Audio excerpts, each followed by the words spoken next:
धर्म स्नेही बंधुओं, आज से वर्षा काल प्रारंभ, बोलिए ना, हो गया।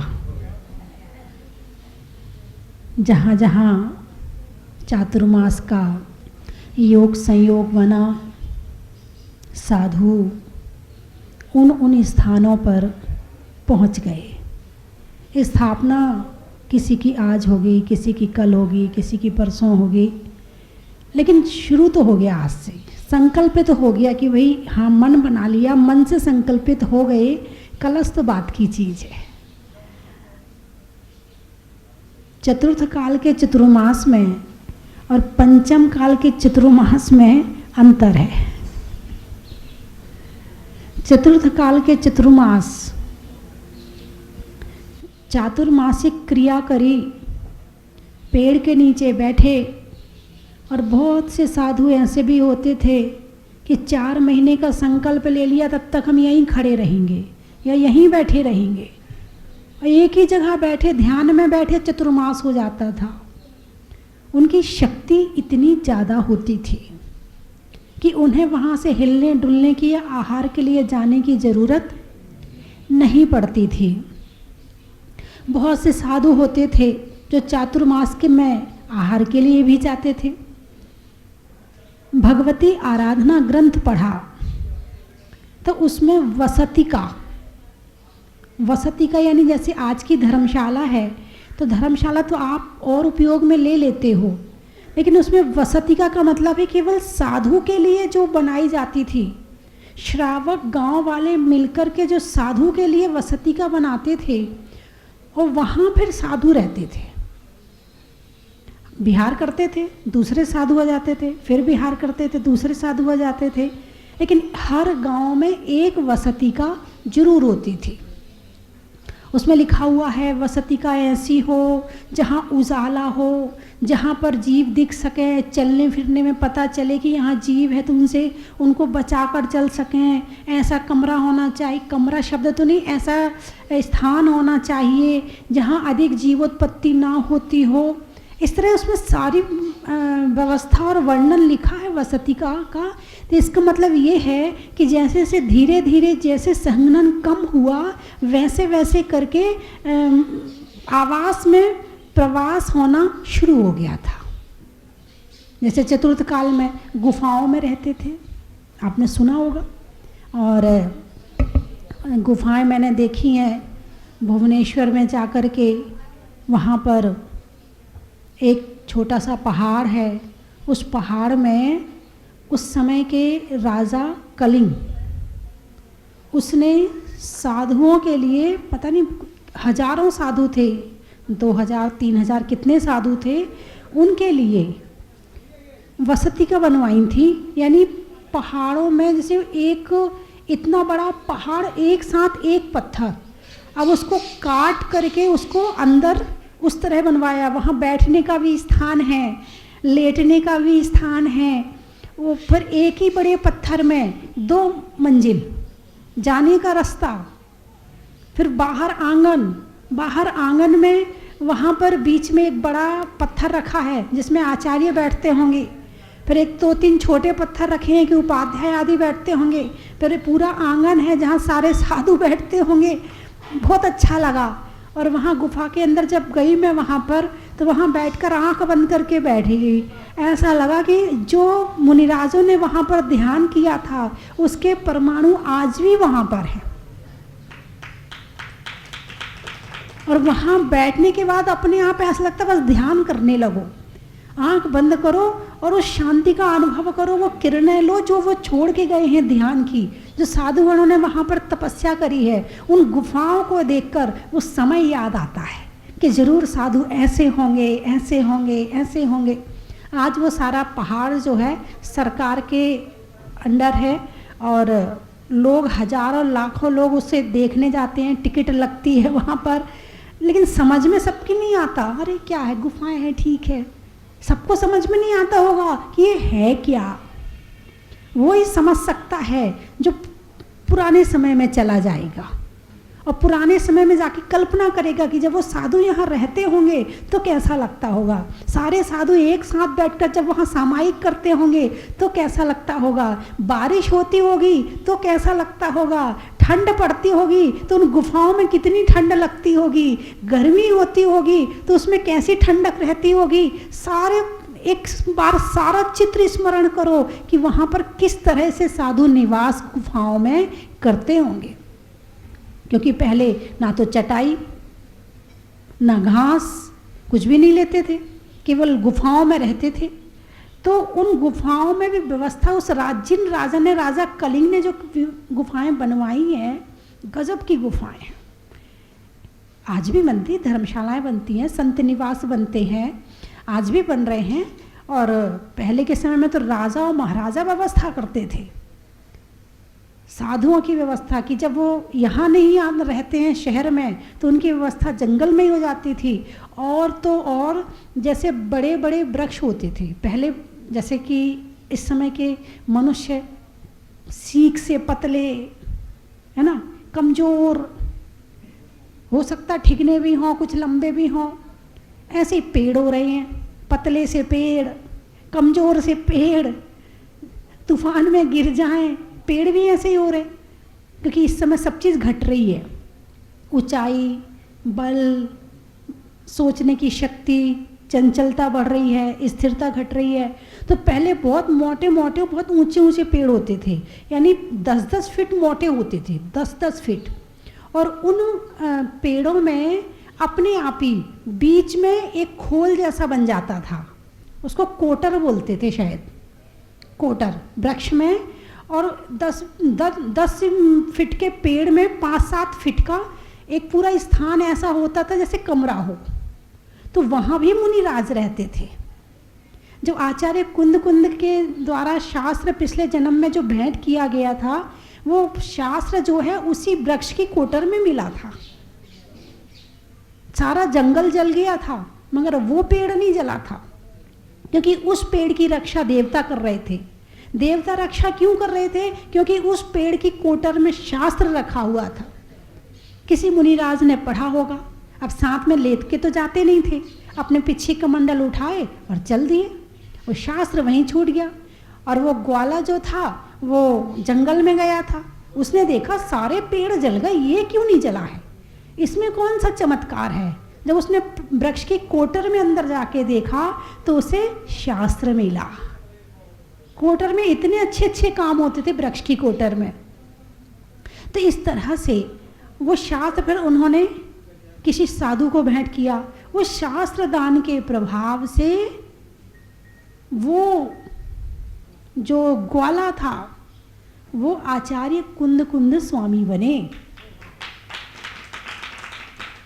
अभी विदिशा से बहन जी आई हैं, वो बता रही थी कि वहाँ पर हर 10 लाखनी पर्व में स्थान स्थान से साहित्य मंगवाया जाता है और वहाँ पर स्टॉल लगाई जाती है और बहुत सारे मेंबर बन जाते हैं और उसका आधा रेट कर देते हैं और वहाँ स्टॉल लगाते, जिसको ले जाना है ले जाओ। ये भी ज्ञान दान है। आपके माध्यम से व्यवस्था की गई, लोगों को उपलब्ध हो गया, लोग स्वाध्याय करेंगे। तो क्या कहा, ज्ञान दान से ज्ञान प्राप्त होता है। जब एक शास्त्र के दान से आचार्य कुंद स्वामी बन सकते हैं तो फिर क्या नहीं मिल सकता है। तो चातुर्मास का समय है, आज से प्रारंभ हो गया। वैसे चातुर्मास कराने वाले 8 महीने पुण्य कमाते हैं। चातुर्मास तो 4 महीने का होता है, पुण्य 8 महीना कमाते हैं। अब पूछो कैसे कमाते हैं। 2 महीने पहले से शुरू हो जाता है कि इनका चतुर्मास करवाना है, मीटिंग करो। अब आपस में मीटिंग हुई, चलो उनका करवा लेते हैं। जहाँ से योजना प्रारंभ हो गई वहीं से पुण्य शुरू हो गया। जहाँ से योजना प्रारंभ हो गई वहीं से पुण्य शुरू हो गया। अब चातुर्मास के 2 महीने पहले तैयारी करेंगे तभी तो महाराज। अब ऐसा थोड़ी कि आज प्यास लगी तो आज ही कुआं खोदो, जिस दिन चतुर्मास होगा उस दिन किसी साधु को ले आएंगे, ऐसे थोड़ी होता। महीने 2 महीने पहले तैयारी करते हैं, 1-1 साल पहले तैयारी करते हैं। तो 2 महीने पहले से आपने तैयारी शुरू करी, जाना आना शुरू किया, श्रीफल चढ़ाना शुरू किया, गांव में चर्चाएं शुरू हो गई, आपस में घरों में चर्चाएं शुरू हो गई। ये चर्चा क्या है? पुण्य है ये चर्चा नहीं है, स्वाध्याय है ये। अब जो 4 महीने तुम्हें इकट्ठा काम करना है, धर्म का होलसेल में धर्म करना है, उसकी भूमिका बना रहे हो आप। क्योंकि जो काम होना है, आकाश में भी उसके परमाणु घूमने लगते हैं। सपने क्या है? एक घटना बताऊं प्रत्यक्ष, कि एक रात हमारे साथ जो माता जी थी, उन्होंने स्वप्न देखा कि कुछ लोग हैं, आग लग गई है, जल गए हैं। रात में सुबह 4 साढ़े 4 बजे उन्होंने सपना देखा। सुबह उठ करके मुझे बताया, दिवाली के पास का समय था और आहार करके लौटे, और लौट कर जब वहाँ धर्मशाला में आए तो अचानक एक ठेले पर बिल्कुल जला भुना आदमी कोई ले जा रहा है। पूछा, भाई क्या हो गया इसको? बोले मार्केट में आग लग गई, फटाके की दुकान के पास किसी ने फटाका छोड़ दिया, और एक फटाका छोड़ा तो फिर तो एक दुकान से दूसरी दुकान और दूसरी दुकान से दूसरा, पूरा मार्केट ही, और उसमें बहुत सारे लोग जल गए थे। तो घटना घटी 10-11 बजे, सपना आया 4 साढ़े 4 बजे। इसका मतलब ये है कि जो काम 10-11 बजे होना था, उसका आभा मंडल 4 साढ़े 4 बजे बन चुका था और सपने के रूप में आ चुका था। ये तो मानते हो ना? कहते हैं ना, सुबह सुबह का सपना सच होता है। इसका मतलब जो होना है उसके परमाणु आकाश में पहले से बन चुके हैं और आपके दिमाग में आ चुके हैं। ऐसे ही जो चातुर्मास करवा रहे हो आप, तो उस चातुर्मास का आभा मंडल 2 महीने पहले से बनना शुरू हो जाता है। साधु का चतुर्मास तो 4 महीने का होता है, आपका चतुर्मास 8 महीने का होता है। आप 8 महीने तक पुण्य कमाते हो। फिर साधु को लेकर के आए, फिर सारी व्यवस्था करी। पहले तो अकेले साधु की व्यवस्था करनी पड़ती थी, अब साधु के साथ जो भक्त आते हैं। अभी एक दिन चर्चा चल रही थी, बोले पहले के समय में, आज से करीब 40-50 साल पहले के समय में यदि किसी पंगत में भोजन करने जाते थे तो अपने घर से गिलास लेके जाते थे। याद है आपको? चलो कुछ तो कह रहे हैं, हाँ याद है हमें। अपने घर से गिलास लेके जाते थे और वहाँ पत्तल और दोने में भोजन मिलता था। ऐसा ही था ना, पत्तल और दोने में भोजन मिलता था। यानी पहले इतनी भी व्यवस्था नहीं होती थी कि गिलास भी आपको दे सके पानी पीने के लिए। अपने अपने घर से गिलास लेके जाते थे। पहले ले जाने वाले होशियार होते थे, किसी ने 2 लड्डू परोसे, भाई 2 और दे दे। अब गिलास लेके आए हैं तो भर के तो ले जाएंगे, गिलास लेके आए तो खाली थोड़ी ले जाएंगे। खाली लेके जरूर आए हैं मगर खाली लेके नहीं जाएंगे तेरे यहाँ से भर के। सब कोई मिठाई भर के ले जा रहा, कोई लड्डू भर के ले जा रहा, कोई बूंदी भर के ले जा रहा। यहाँ भी खाओ और लेके भी जाओ। पहले ऐसा होता था, लेकिन अब तो चातुर्मास के लिए महाराज तो बेचारे एक बार खाते हैं, उनकी व्यवस्था का तो कुछ अता ही पता नहीं है। ठीक है, साधु को चौका लगा लिया, बहुत बड़ी बात है, लेकिन सबसे बड़ी व्यवस्था आप श्रावक की चाहिए। पूरी भोजनशाला खोलो, उसमें पूरी टेबल कुर्सी लगाओ, मेनू सेट करो, कौन सा मेनू बनना चाहिए, और जिस चतुर्मास में सबसे अच्छा भोजन वो चतुर्मास सबसे बढ़िया। क्या व्यवस्था थी भाई चतुर्मास में, क्या उन्होंने कमरे कर रखे थे बिल्कुल ऐसे कि डीलक्स रूम थे बिल्कुल। क्या अब चतुर्मास तुम्हारी धर्म प्रभावना से नहीं आंका जाता है, अब चतुर्मास तुम्हारी व्यवस्थाओं से बनता है। जिनकी दिमाग में ये हो तो समझना तुमने चतुर्मास ना किया है, ना करवाया है, और ना तुम चतुर्मास में गए हो। जो साधु चतुर्मास कर रहा है, हो सकता है उसका उपवास हो, तुम भी करो उपवास जाके, तो तुम साधु के भक्त हो। और नहीं, चलो 2-4 दिन वहीं रहेंगे, बढ़िया रहना फ्री। नहीं, मैं नहीं बोल रही ऐसा हो सकता है? नहीं हो सकता है। हालांकि अपने अपने घर से किसी को फुर्सत नहीं है, सब बिजी हैं, इतनी व्यवस्था के बाद भी बिजी हैं, इतनी व्यवस्था मिलने के बाद भी कोई आ जाए, ये भी बहुत बड़ी बात है। इतनी व्यवस्था देने के बाद भी कोई आ जाए, ये भी बहुत बड़ी बात है। तो पूरी व्यवस्था, तो इस तरह से चतुर्मास में अब ये मत सोचो कि ये व्यवस्था करने में कोई गड़बड़ नहीं। आप किसी भक्त की व्यवस्था बना रहे हो, वो भगवान का भक्त है। वो कौन है? जो आएगा वो साधु का भक्त है, जो आएगा वो भगवान का भक्त है ना। और जो भगवान का भक्त हो, साधु का भक्त हो, देवशास गुरु का भक्त हो, यदि आप उसकी व्यवस्था करते हैं तो इसमें भी कोई दोष नहीं है, कोई दिक्कत नहीं है इसमें भी। उसकी व्यवस्था में भी तुम पुण्य कमा रहे हो, उसकी व्यवस्था में भी कोई पाप नहीं लग रहा है, हाँ, उसकी व्यवस्था में भी पुण्य कमा रहे हो। और इस तरह से चतुर्मास शुरू हो जाता है, फिर धीरे धीरे आगे बढ़ता है। 1 दिन हो गए, 2 दिन, 4 दिन, 5 दिन, 10 दिन, 15 दिन, 1 महीना, फिर आया रक्षाबंधन, फिर आई दशलाक्षणी, फिर उसके बाद जैसी दशलाक्षणी आई तो राजस्थान में एक कहावत कही जाती है कि 14 का हुआ पारना और मंदिर का छूटा वारना। वारना यानी द्वार। 14 का हुआ पारना और मंदिर का छूटा वारना। बस चतुर्दशी निपटी, सब अपने अपने काम में लग जाते हैं। बरसात खत्म, अब बरसात खत्म हो गई है, अब सबके सीजन शुरू हो गई।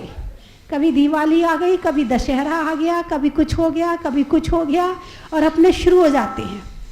तो इस तरह से चतुर्दशी मेरे हिसाब से प्राय लोगों का जो चतुर्मास, साधु का तो 4 महीने का होता है, लोगों का चतुर्मास तो 1.5 या 2 महीने का होता है, जो पूर्ण रूप से समर्पित होता। फिर बाद में बचते हैं जिम्मेवार लोग। चतुर्दशी के बाद कौन बचता है चतुर्मास में? जो जिम्मेवार होते हैं, जो ज़्यादा भक्त होते हैं। जो कम भक्त होते हैं वो तो केवल चतुर्दशी तक ही नजर आते हैं। कौन? कम भक्त। कौन? नहीं, मैं कम वक्त नहीं कह रही हूँ, कम भक्त, है ना, जिनकी भक्ति में थोड़ी सी भी कमी होती है, बस वो चतुर्दशी तक ही निपटा देता है चतुर्मास को। लेकिन दिमाग में तो रहता है, प्रोग्राम पूरा रखता है दिमाग में। क्या हुआ मंदिर में, आज कितने लोग प्रवचन में आए थे, आज कितने लोगों ने आहार दिया, आज कितने चौके लगे थे, आज हिसाब पूरा रखता है। आएगा नहीं? हाँ, आएगा नहीं, हाँ, उसके बाद डाटा पूरा मिल जाएगा कि कहाँ क्या हो रहा है। फिर लोग बड़े उससे आके बताते हैं, हमें ये भी पता है, हम आए नहीं माता जी, हम तो 8 दिन से नहीं आए, पता सब है हमें। मैंने कहा तुम खबरी हो, खबरी, तुम्हारा नाम क्या होना चाहिए? खबरी। खबरी लाल, क्या बात है, आपने लाल और जोड़ दिया उसमें उन्हें लाल बना दिया आपने। तो जो काम न्यूज़पेपर वाले करते हैं, बस वो ही काम वो करते हैं। जैसे न्यूज़पेपर वाले यहाँ की बात वहाँ करना उनका काम होता है, छापो और बांट दो। ये बिना छापे न्यूज़पेपर है जो केवल खबर रखते और खबर बांटते हैं। इस दुकान से उस दुकान में जाएंगे, उस दुकान से उस दुकान में जाएंगे और खबरें फैलाते रहेंगे। कितनी मेहनत लगती है ना। यदि इतनी मेहनत वो माला फेरने में करें, इतनी मेहनत वो प्रवचन सुनने में कर लें, इतनी मेहनत वो पूजा करने में कर लें, तो हजारों कर्मों का नाश हो जाए, हजारों पापों का नाश हो जाए। तो 2 महीने का चतुर्मास हुआ, खबर पूरी है। अब उसके बाद में बाकी के 2 महीने निकले। अब महाराज जी के बिहार का टाइम आ गया। अब बिहार हुआ तो 2 महीने तक तो ये रहता, महाराज जी यहाँ गए, पूरी खबर रहती है। कभी कभी चले भी जाते हैं, दर्शन भी कराते हैं, कभी कभी आहार भी दे आते हैं, कभी कभी इस तरह के काम भी कराते हैं।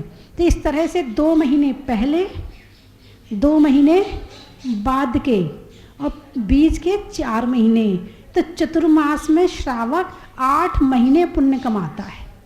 कितने महीने पुण्य कमाता है? 8 महीने पुण्य कमाता है। जो जहाँ हो वहीं रह करके पुण्य कमाओ। जहाँ जीव को मिले शांति वही तीर्थ स्थान है। जहाँ जीव को मिले शांति वही तीर्थ स्थान है। तो श्रोता बन के जाना प्रवचन सुनने। क्या बन के जाना? श्रोता बन के, सरौता बन के मत जाना। सरौता जानते हो? सरौता का काम होता है कि जो भी मिले उसे काटो, उसकी कटपिटाई करो। और श्रोता का काम होता है सुनो, और ऐसा सुनो कि अंदर पहुंच जाए। जो कहा है उसे समझने लगो, जो कहा है उसे आचरण में उतारने लगो, वो श्रोता कहलाता है।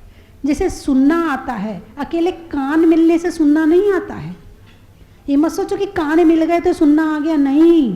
कान तो गाय के भी हैं, कान कुत्ते के भी हैं, और यहाँ कुत्ते भी घूम रहे होंगे, गायों के कान में भी आवाज़ जा रही होगी। अकेले सुनना, प्रवचन केवल कान में जाना सुनना नहीं कहलाता है, सुन करके आत्मा तक पहुंचना, सुन करके आत्मा तक पहुंचना, और आत्मा में पहुंचने के बाद उसका भेद विज्ञान होना। हाँ बिल्कुल सही है, बिल्कुल बात सही है, और ऐसा ही होना चाहिए। ऐसा भेद विज्ञान होना मन में, सम्यक दृष्टि और सम्यक ज्ञान इसको ही कहते हैं। सम्यक दर्शन हुआ, श्रद्धान हो गया, सम्यक ज्ञान भेद विज्ञान हो गया। अभी तक ये बात पता नहीं थी, अब ऐसा नहीं करेंगे। अभी तक ये बात पता नहीं थी, अब ऐसा नहीं करेंगे। बात समझ में आई कि नहीं आई? तो इस तरह से चातुर्मास का समय कहते हैं धर्म का सीजन। सब चीज़ का सीजन होता ना, कभी कूलर का सीज़न होता है, एसी का सीज़न होता है, कभी कपड़ों का सीज़न होता है, कभी ज्वेलरी का, जैसे दिवाली आई तो लोग धनतेरस को चांदी खरीदते हैं, चांदी का सीज़न है। बर्तन खरीदते हैं, बर्तन का सीज़न है। और रक्षाबंधन आया तो मेहंदी लगाते हैं, मेहंदी का सीज़न है। राखी का सीज़न है, सबका सीज़न होता है। शादी होती है तो कपड़ों का सीज़न आ जाता है, ब्यूटी पार्लर का सीज़न आ जाता है। हाँ, किसी ब्यूटी पार्लर वालों से पूछो, बहन जी मैं नहीं आ सकती, आपको उसको कोई बुलाए तो वो क्या कहेगी? मैं आपके घर अभी नहीं आ सकती, सीज़न का टाइम है। ब्यूटी पार्लर वाली कहेगी नहीं कहेगी? अरे बोलिए ना, बेचारी घूमने भी नहीं जाएगी, इंतज़ार कर रही थी, ग्राहक आ रहे हैं कैसे छोड़ दूँ। वो भी यही कहेगी मेरे सीज़न का टाइम है। तो सब चीज़ का सीज़न होता है। सीज़न का मतलब होता है उस चीज़ की बढ़ोतरी होना। बाकी समय में लेवल में धीरे धीरे चल रहा था, लेकिन सीज़न आया तो एकदम से उफान आएगा, उभार आएगा, ऊपर की तरफ जाएगा, उसकी क्वांटिटी बढ़ जाएगी। क्वालिटी बढ़े ना बढ़े, क्वांटिटी तो बढ़ी जाएगी। ऐसे ही चतुर्मास को 4 महीने, इन जो चतुर्मास होता है इसको धर्म का सीज़न कहा जाता है। क्या कहा जाता है इसको? धर्म का सीज़न है ये। अब 4 महीने के लिए लोग निश्चिंत हो गए। ये जो 4 महीने हैं ना, ये भी वही है और बाकी दिन भी वही हैं। दिन तो वो 24 घंटे होते हैं ना। इन दिनों में आप प्रवचन भी सुन लोगे, विधान में भी बैठ जाओगे, घर के काम भी कर लोगे, सब कर लोगे। और बाकी दिनों में क्या करें, टाइम नहीं मिलता ना।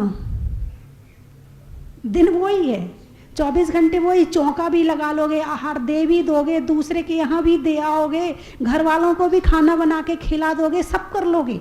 4 महीने में पता नहीं आपको क्या हो जाता है, आपके शरीर में कौन सी मशीन लग जाती है।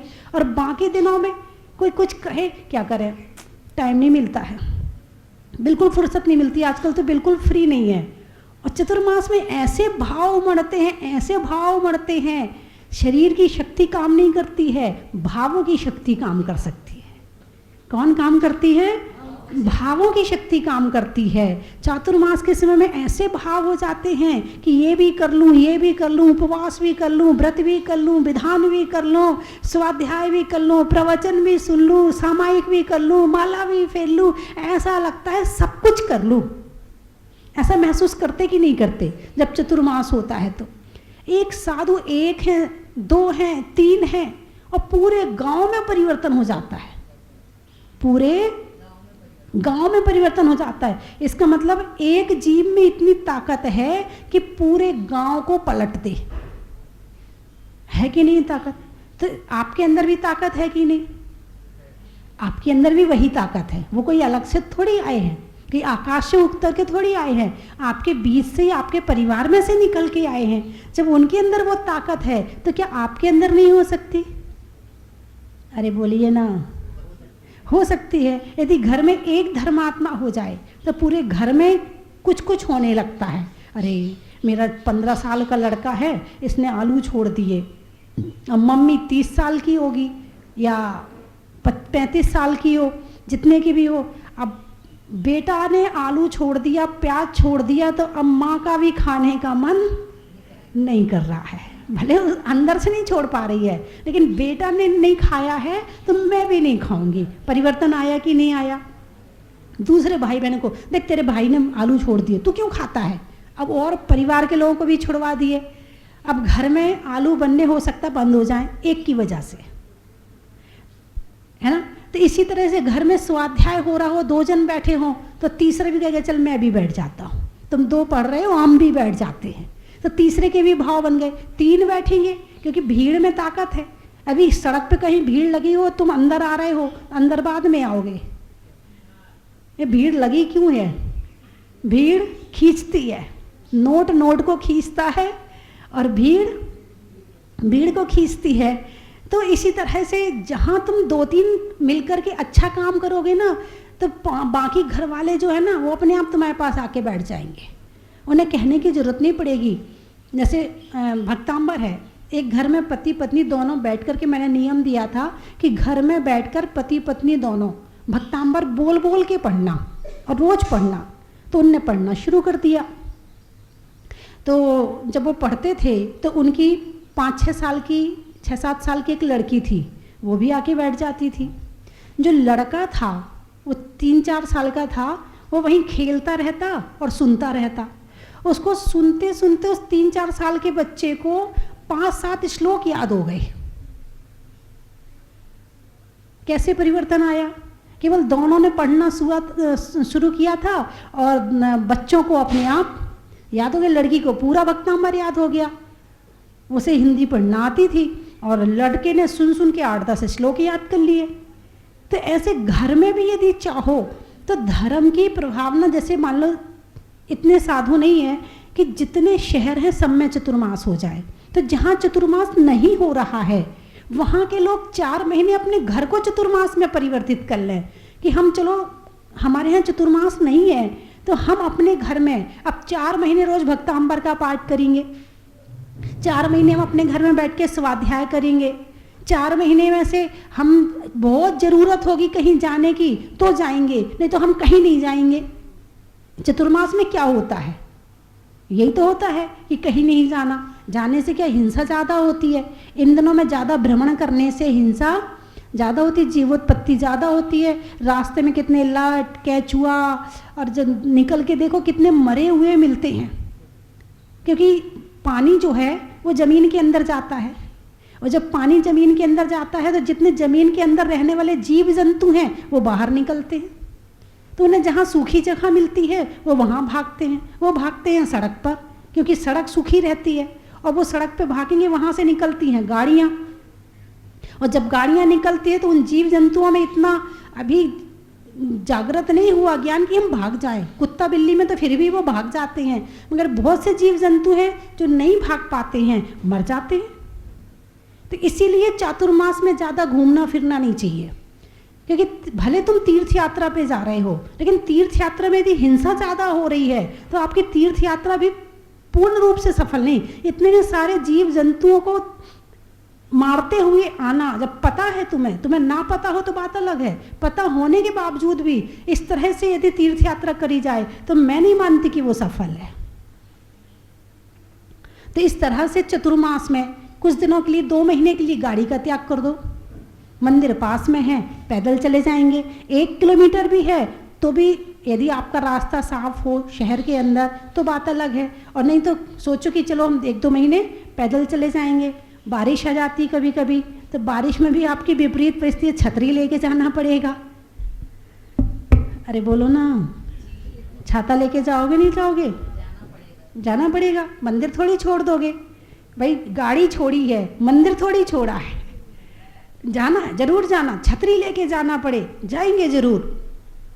तो ये सब है कि विपरीत परिस्थितियां मिलने के बाद भी यदि धर्म करते रहो तो वो भी किसी चातुर्मास से कम नहीं होता है। चलिए मैं 3 चीज़ें बोलूँगी, आपको कहना बड़ा ही महत्व है। बहू में सास का बड़ा ही महत्व है। मैं 3 चीज़ें बोलूँगी। पहले बहू में सास का, करने में आश का, और गुरुओं के चतुर्मास का, आत्मा के लिए तन का, तन में रहने वाले मन का, और ये चतुर्मास में धर्म के सीजन का, अनाज में चने का, पेड़ में तने का, और चतुर्मास में धर्म लाभ लेने का, हिंदी में मात्रा का, स्कूल में छात्रा का, आज आपकी जहाजपुर की यात्रा का, रिश्तों में फूफा का, रिश्तों में फूफा का, गुजरात में फाफड़ा का, और जंगल में रहने वाली गुफा का, शरीर में सर का, पक्षी में पर का, और वृक्षों में कोटर का, जंगल में नाक का, शहरों में बाग का, और करने में आज त्याग का, सोने में कसने का, शहरों में बसने का, और आपके इसी तरह से हंसने का, हिंदी में मात्रा का, स्कूल में छात्रा का, आज आपकी जहाजपुर की यात्रा का। कहाँ कहाँ से आए आप लोग? भोपाल। भोजन में दाल का, गर्मी में रुमाल का, और आने वालों में भोपाल का, दवाई की गोली का, पक्षियों की बोली का, और आने वालों में सिंगौली का, मणिपुर, गाने में सुर का, नृत्य में नूपुर का, और आने वालों में मणिपुर का, छिंदवाड़ा, जनवरी में जाड़ा का, जाड़े में काढ़ा का, और आने वालों में छिंदवाड़ा का, विदिशा, सोने के लिए निशा का, सूर्य निकलने में पूर्व दिशा का, और आने वालों में विदिशा का, मकराना, अनाज में दाना का, अनाज में दाना का, और लाइट वालों के पास पाना का, और आने वालों में मकराना का। और कहाँ से आए? हो गए सारे? कोई बचा तो नहीं? बोलिए 24 भगवान की। भक्ति ही एक सहारा है। मैं जहाजपुर वाले बाबा के चरणों में आज ये विनती करता हूँ कि ये वैश्विक महामारी, ये संकट जल्दी खत्म हो और आप जल्दी जहाजपुर आएँ। बंधुओं, प्रतिदिन यहाँ पर परम पूजनीय गुरु मारेका रत्न स्वस्ति भूषण माता जी के सत्संग पावन सानिध्य में भूगर्भ से प्रकटित चैतन्य चमत्कारी अतिशयकारी 1008 श्री मुनीश्वरनाथ भगवान का अभिषेक और शांति धारा होती है। आप अपनी ओर से, अपने परिवार की ओर से यहाँ पर अभिषेक और शांति धारा करवा सकते हैं। साथ ही यहाँ पर प्रतिदिन पूज्य माता जी के सानिध्य में पूज्य माता जी के द्वारा रचित विधान प्रतिदिन हो रहा है। इसमें एक दिन का विधान और शांति धारा आप अपने परिवार की ओर से करवा सकते हैं, जिसकी न्योछावर राशि मात्र 5100 रुपये है। धर्मप्रिय बंधुओं, परम पूज्य गणियारिका स्वस्ति भूषण माता जी के मंगलमय आशीर्वाद से इस जहाजपुर की पावन धरा पे अक्षयकारी बड़े बाबा का 365 दिन विधान का आयोजन चल रहा है, जिस पुण्य में आप भी अपनी सहभागिता निभा सकते हैं और महान पुण्य का उपार्जन कर सकते हैं। आप अपनी शादी की सालगिरह पर, अपने बच्चे के जन्मदिन पर, अपने माता पिता की पुण्य स्मृति पर भी आप यहाँ पे विधान करवा सकते हैं। जो भी एक डेट आप निर्धारित करेंगे वह हर वर्ष उस तारीख को आजीवन यह विधान आपके नाम से कराया जाएगा, जो महान पुण्य का कारण है, जिसकी न्यौछावर राशि मात्र 51,000 रुपये है। इसमें आप अपनी सहभागिता निभाते हुए आप स्वयं यहाँ आकर श्री जी की अभिषेक शांतिधारा और विधान करने का पुण्य का उपार्जन करें। यदि किसी कारणवश आप नहीं आ पाते हैं तो ऑनलाइन के माध्यम से, टीवी चैनल के माध्यम से आप अपना नाम अगले दिन शांतिधारा में देख सकते हैं और उसी दिन व्हाट्सएप के माध्यम से आपको आपके विधान की सारी स्मृतियाँ यहाँ से भेज दी जाएंगी। आप इस नंबर पर संपर्क कर सकते हैं 9782063107। इस नंबर पे आप संपर्क करके आप आज ही अपना नाम लिखवाएं और इस महान पुण्य का उपार्जन करें। जय जी। कंचन की थाल को सजाओ रे आज, रत्नों की थाल को भर लाओ रे आज। आओ आओ करे रे गुणगान आरती भगवन की, आओ आओ करे गुणगान आरती भगवन की। आओ आओ करे रे गुणगान आरती भगवन की।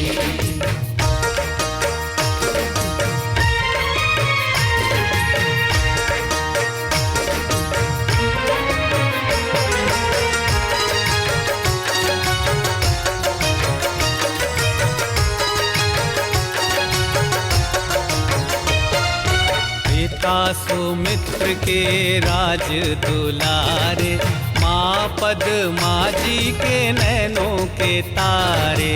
पिता सुमित्र के राज दुलारे, माँ पद्मा जी के नैनों के तारे।